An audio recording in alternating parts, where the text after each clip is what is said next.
After disembarking from ET-687, it was time to head to the terminal at Addis Ababa Bole International Airport. But Addis Ababa Airport does not have enough jetways. That meant we had a bus ride from our plane over to the terminal and through security. Security wasn't too bad, and before we knew it, we were inside the very crowded terminal. But this bus ride to the terminal was awesome. Seeing so much heavy metal all around you is really exciting. The terminal was really, really crowded, but we made our way to the lounge eventually.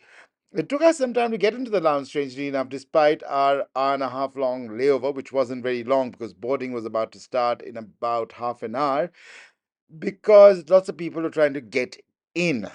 Well, we just had about enough time in the lounge to have a quick cup of coffee. Well, we're at the Cloud9 Lounge here in Addis Ababa, and I'm having some very strong Ethiopian coffee. Needed to wake up.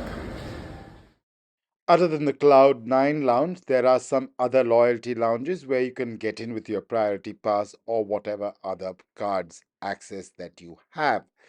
There are also nice places to eat at Bole International Airport. Things have definitely changed since the last time I was here back in 2012. And we were walking to our gate. It would be the only time I go to a jetway equipped gate at Addis Ababa. Well, let's get to our gate. Soon enough, we were walking down the jetway and onto our plane. ET Alpha Oscar Papa, a 2012 delivered Ethiopian Airlines 787-8, but this one had General Electric engines. In fact, it entered operations with Ethiopian Airlines in 2013, far before my last aircraft did. On this flight, I was seated on seat 4A. Now, the not so nice thing about seat 4A, as you're going to see over here, it lacks a window at head level. But, well, sooner or later, I was leaning forward to see the jetway being detached, and we were pushing back beside an Airbus A350. Ethiopian has a very varied fleet. They have 777-300ERs, 777-200LRs, 787-8s, 787-9s, and Airbus A350-900. On board ET-845 between Addis Ababa and Cape Town. We are on the 787-9, has a similar layout, business class layout to the earlier plane in terms of 4 rows of 2x2 seating. But number 4, which like the 787, doesn't have a window. We do have one at front, so enough to get views. This may not be a bad thing, as I plan to get some sleep on this flight. And anyway, it's the old business class in this plane compared to the 787-8. So the 787-8 had been refurbished with the new angled seats that actually were full lie flat. These are angled lie flat. It's very similar to what you see on Air India 787-8s. Big screen, your usual amenities in business class. So yeah, let's get boarded. I'm waiting for my pre-departure drink and should be good to go.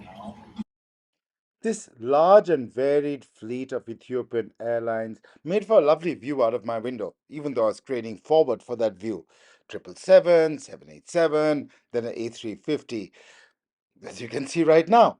And then we passed through a lineup of 737 MAX aircraft.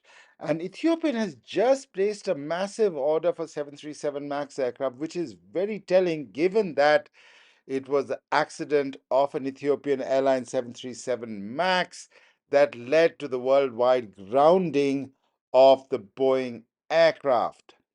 Well, soon after we crossed the narrow body fleet of Ethiopian Airlines, we passed the propeller fleet as well. The nice props, they're all Dash Q400s of Bombardier that operate domestic routes inside Ethiopia. And before you knew it, we were lining up on Bole International Airport runway 25 left to make our way down the African continent. I'll let you enjoy the takeoff video and hear the lovely sound of the General Electric GE NX engines.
Service began soon after takeoff with a drink and a bowl of mixed nuts. I went in for a local Ethiopian beer called Sheba. Of course, a lot of things in Ethiopia are called Sheba. Not as bad as Cambodia, where almost everything is called Angkor, but that's an aside. Meal service began with a starter, which in my case was a plate of prawns and a sort of vegetable cutlet, is the best way to describe. But then it got interesting. We got some Ethiopian nitbits. This is injera and beef tibs. And then came the main. I was already stuffed by this point, but I still had it. This is fish with a red sauce. The sauce wasn't great, but the Ethiopian side of the meal was awesome. And I don't know why I had the mains after that. I guess I was hungry. Soon afterwards, plates were cleared and we began our 6.5 hour haul all the way down the African continent. While Ethiopian did dim the 787's electrostatic lights, the views down there were pretty awesome. I mean, you had lush green, then you had stuff like this, like the Okavango Delta as I was nearing Botswana. All very, very nice.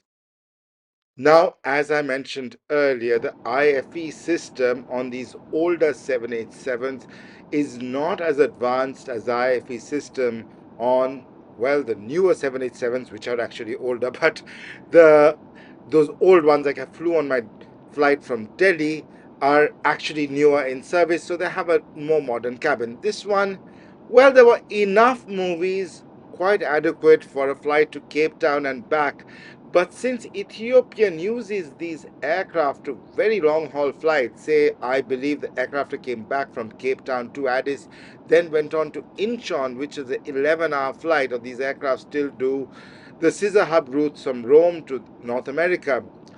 This IFE system just will not cut it unless you haven't seen any of these movies, and some of these movies are, as you know, on most IFE systems, fairly popular. I just put on the air show and looked out the window, which views over Africa was stunning. So the 787-8 with GE power, which are older aircraft in the line series but have been flying for Ethiopian longer, the loops are the same. Comfortable, decently equipped, and yeah, not bad at all. But again, one single loop for 24 seats in business class, even though two are curtained off for the crew. Anyway, gotta go now. Soon afterwards, the flight was coming to an end and we crossed into South African airspace. And before we knew it, we were heading to the Western Cape province where Cape Town is located. So from the dry and the lush forests, we came to more temperate temperatures, and fields of wheat and other crops started to dominate the landscape below. Now, when I blocked my seat for this flight, Cape Town was using runway 01 from the south, and I took a seat on the left hand side so I could get a great view of Table Mountain when I was coming into land. Unfortunately, today the airport was using runway 19 from the north for landing, so I didn't get a view of Cape Town, but I still got a great view of the landing, the scenic area around the airport, and the firefighting plane. Watch the landing.